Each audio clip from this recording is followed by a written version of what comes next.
नमस्कार, मैं हूं आपके साथ आस्था कौशिक। ग्रेटर नोएडा में सरेआम बैंक कर्मी का मर्डर, क्या ससुराल वालों ने दी सुपारी? पूरी खबर आगे दिखाएंगे।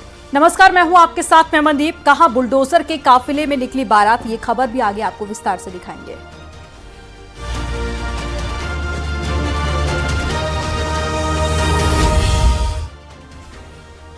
ग्रेटर नोएडा में सरेआम एक बैंक कर्मचारी की गोली मारकर हत्या कर दी गई। मृतक के परिजन उसके ससुराल वालों पर हत्या का आरोप लगा रहे हैं। पारिवारिक कलह भी सामने आई, आपको रिपोर्ट दिखाते हैं।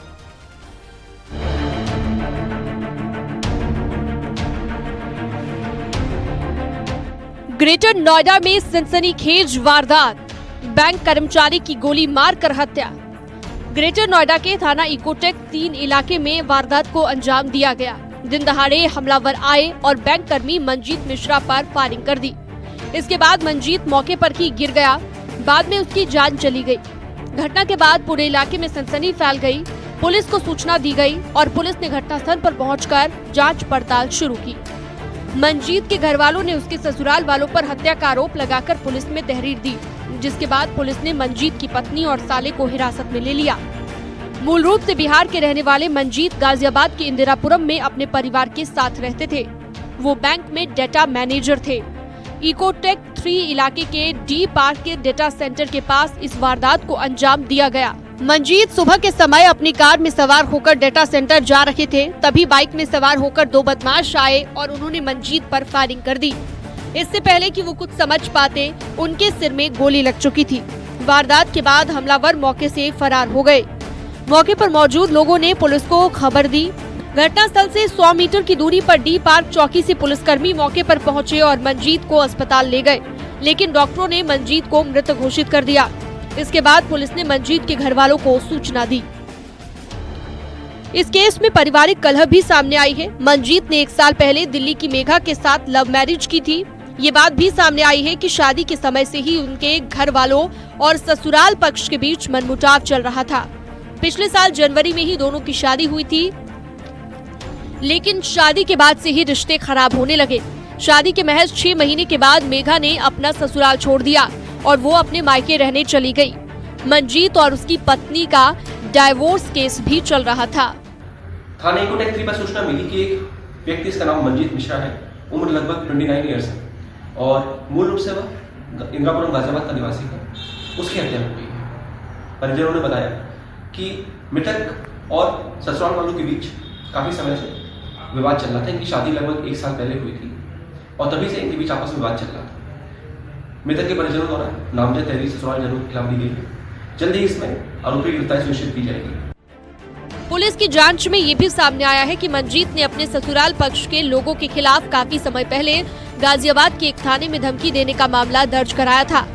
इसका मतलब साफ है कि दोनों परिवारों के बीच टेंशन चल रही थी। घटना के बाद पुलिस ने शव को कब्जे में लेकर पोस्टमार्टम के लिए भेजा। पुलिस हत्या के सभी पहलुओं की जांच कर रही है। हत्यारों की पकड़ के लिए तलाश तेज कर दी गई है। पुलिस ने 5 टीमों का गठन किया हुआ है। लगातार दबिश भी दी जा रही है। परिवार के अन्य लोगों की तलाश भी की जा रही है। इकोटेक 3 थाना क्षेत्र में दिन दहाड़े बैंक कर्मचारी की हत्या की गई थी। पुलिस का कहना है जल्द ही इस पूरे प्रकरण का खुलासा किया जाएगा। कैमरामैन विपिन के साथ हिमांशु शुक्ला, न्यूज़ 18 ग्रेटर नोएडा। इस बार पहाड़ों पर अभी तक कम बर्फबारी देखने को मिली थी, लेकिन पिछले 2 से 3 दिन से मौसम ने करवट ली है, जिससे ऊंचाई वाले इलाकों में फिर से बर्फबारी देखने को मिल रही है। उत्तराखंड हो या फिर हिमाचल प्रदेश, वादियां बर्फ से सफेद ढकी हुई नजर आ रही है, तो वहीं जम्मू कश्मीर की वादियों में भी बर्फबारी हो रही है। आपको एक रिपोर्ट दिखाते हैं।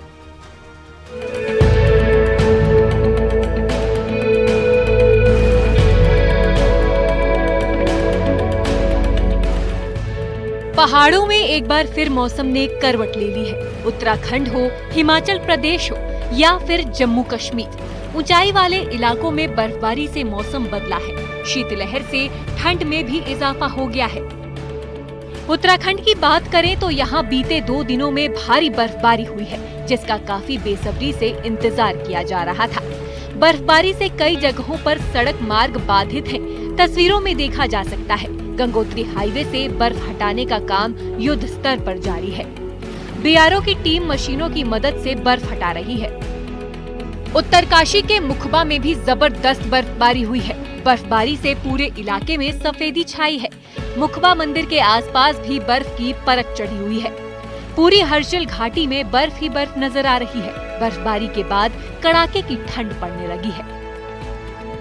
औली में भी पहाड़ बर्फ की सफेद चादर से ढके नजर आए। वहाँ पेड़ों से लेकर मकानों पर बर्फ की मोटी परत जमी दिखाई दी। सड़कों पर बर्फ जमने से गाड़ियों के फिसलने का भी खतरा बना हुआ है। चमोली में बारिश और बर्फबारी से तापमान में काफी गिरावट दर्ज की जा रही है। हालांकि नजारे काफी खूबसूरत हो गए हैं। बद्रीनाथ धाम, हेमकुंड साहिब, फूलों की घाटी सहित सभी ऊंचाई वाले इलाकों में चोटियां बर्फ से ढक गई हैं। औली में बर्फबारी से नजारा बेहद खूबसूरत हो गया है। पर्यटक यहां बड़ी संख्या में पहुंचकर बर्फबारी का लुत्फ उठा रहे हैं। मौसम विभाग के मुताबिक अगले कुछ दिनों तक ऐसे ही ठंड बनी रह सकती है, जिससे पर्यटन कारोबार से जुड़े लोगों को फायदा होगा। हिमाचल प्रदेश की बात करें तो यहाँ लाहौल स्पीति में जमकर बर्फबारी हुई है। जन्नत सा नजारा दिख रहा है। चारों तरफ बर्फ की सफेद चादर बिछी है। बर्फबारी की वजह से तापमान में गिरावट दर्ज की गई। हिमाचल प्रदेश की पर्यटन नगरी मनाली और आसपास के क्षेत्रों में मौसम ने एक बार फिर करवट ली है। देर रात से बर्फबारी का दौर जारी है, जिससे घाटी का तापमान गिर गया है और सैलानियों की संख्या बढ़ गई है।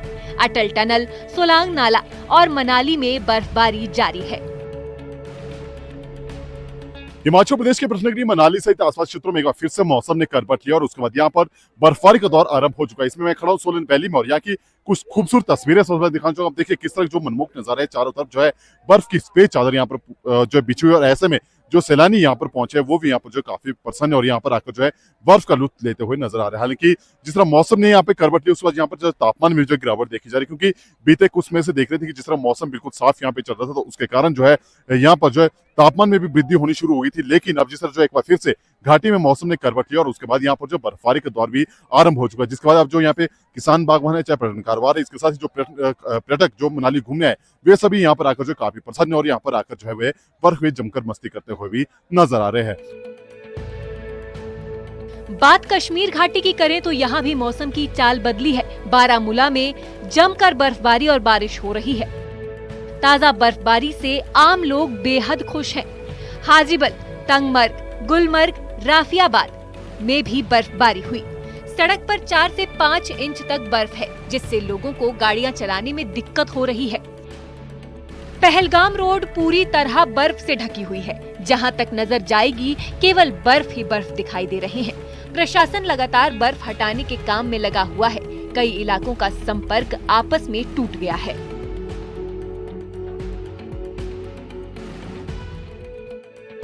बर्फबारी की ये तस्वीरें जम्मू कश्मीर के बनिहाल के रामसू के बीच नेशनल हाईवे की है। यहाँ पर भी पिछले 2 दिनों से अच्छी बर्फबारी हो रही है। भारी बर्फबारी से नेशनल हाईवे पर यातायात प्रभावित हुआ है।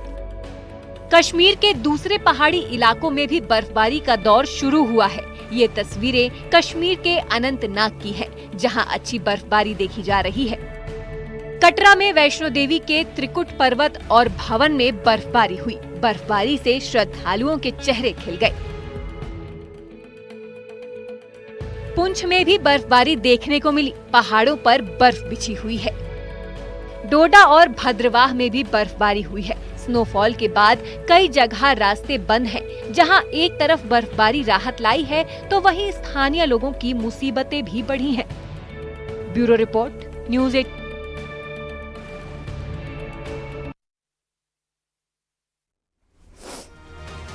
इंसान के शरीर में 2 किडनीज होती हैं, लेकिन क्या एक ही इंसान के शरीर में 5 किडनियां हो सकती हैं? ये सुनने में बहुत चौंकाने वाला लगता है, लेकिन मेडिकल साइंस ने ये संभव कर दिखाया है। रक्षा मंत्रालय के वैज्ञानिक के शरीर में 5 किडनियां हैं। हालांकि काम एक ही किडनी करती है। ये रिपोर्ट देखिए।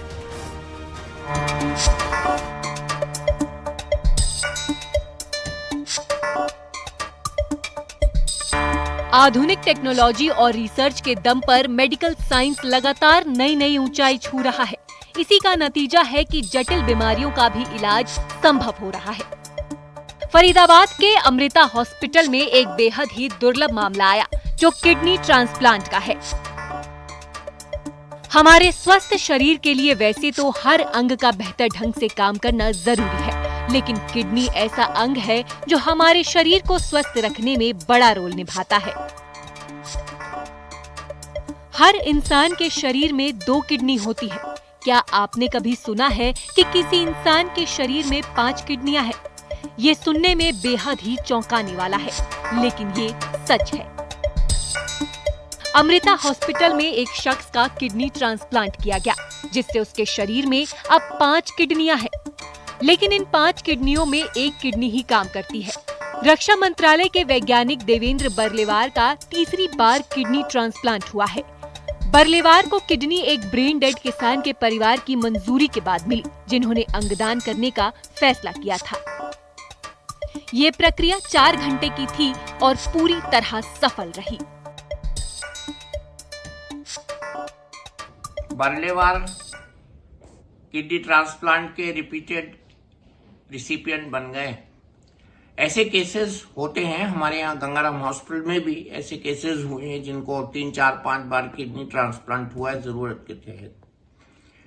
बरलेवार जी की रिक्वायरमेंट इसलिए ज्यादा है क्योंकि इनको जो बेसिक डिजीज है, नेटिव डिजीज है, वो किडनी में चली जाती है और वो किडनी फिर डिसफंक्शन हो जाता है। हम सबके 2 किडनीज होती है, कुछ लोगों को 1 भी होती है। किसी की अगर दोनों किडनी खराब हो जाए किसी बीमारी से तो उसको किडनी का ट्रांसप्लांट किया जाता है।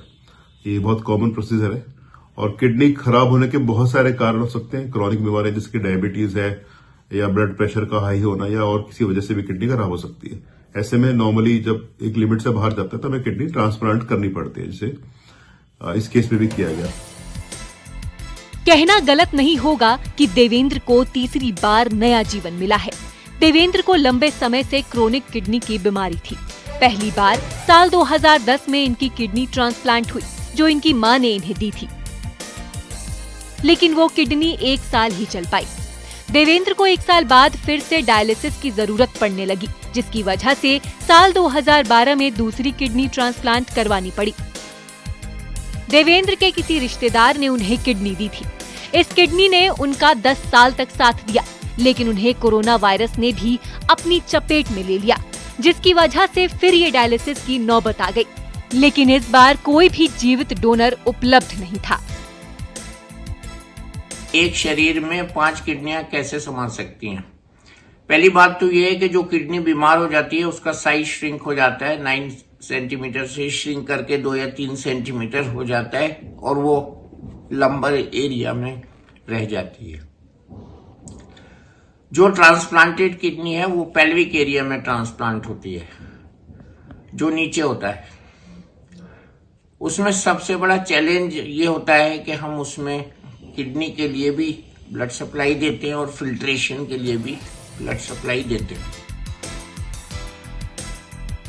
इस प्रोसेस में किडनी और फिल्ट्रेशन के लिए ब्लड सप्लाई दी जाती है। इन दिनों किडनी की समस्या से जुड़ी कई बीमारियां हैं। कई बार ट्रांसप्लांट की जरूरत पड़ती है और वहीं ट्रांसप्लांट के लिए किडनी मिलना भी आसान काम नहीं होता। देवेंद्र ने साल 2023 में एक मृत डोनर से अंग प्राप्त करने के लिए रजिस्ट्रेशन कराया। जिन लोगों को क्रॉनिक बीमारियां हैं, डायबिटीज है, हाइपरटेंशन है, अपना ध्यान रखें, कोशिश करें इनको कंट्रोल में रखें ताकि वो स्टेज ना पहुंच सके कि जहां आपकी किडनी खराब हो जाए और किडनी को ट्रांसप्लांट कराना पड़े। दूसरी बात, सोसाइटी के लिए एक मैसेज है कि ट्रांसप्लांट या अंगदान जिसे कहते हैं, इसमें अपना सहयोग दें। आपके शरीर का कोई भी अंग किसी व्यक्ति की जान बचा सकता है। ये लॉन्ग टर्म में हम सबके लिए बहुत इफेक्टिव रहेगा और बहुत ही पुण्य का काम है। देवेंद्र बरलेवार खुद को किस्मत का धनी मानते हैं, जिससे उन्हें तीसरी बार किडनी मिल गई। किडनी ट्रांसप्लांट के बाद वो काफी अच्छा महसूस कर रहे हैं। न्यूज़ 18 के लिए फरहा खान की रिपोर्ट।